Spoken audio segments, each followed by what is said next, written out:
مرحبا شباب. أحد الأخوان طلب طريقة إضافة صوت تانية لصوت. نحن هون بالبروجرام مثل ما شايفين بتنقي الصوت. فرضا هذا الصوت اللي عندي فيه صوتين بس مش مشكلة، بس أنا برجيكم طريقة تحضيره.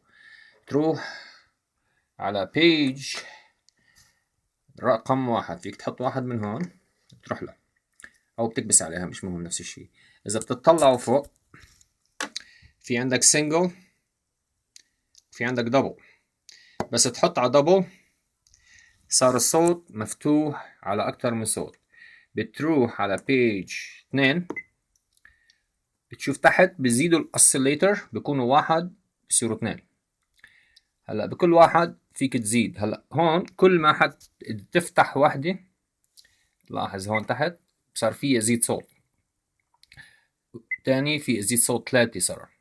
بس الأحلى شيء الواحد ياخد على الأوسيليتر 1 صوت وعلى الأوسيليتر 2 صوت. وبعدين بتختار من هون منين بدك مصدر الصوت، إذا عندك إياه مثلا على الرام ولا على الرام ولا عندك سامبلر ولا اللي هو أنت باختيارك. طبعا تختار اللي أنت بدك إياه. هلا إذا بروح أنا على البيسك سيتنج بيج 1، بختار، شوف الصوت كيف.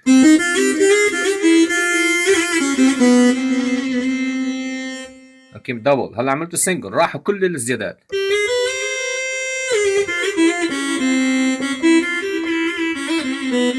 غير، اذا لاحظتوا نوعية الصوت تغيرت.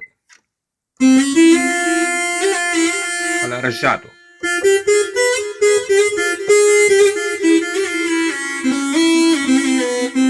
طبعا اهم شيء بس تخلص تروح على المنيو رايت بروجرام and you say اوكي. انا ما بديش اسيفه لانه انا بس عم بعمل هالشيء للديمونستريشن، وان شاء الله يكون عجبكم ووضح لكم بعض الاسئله الموجوده عندكم.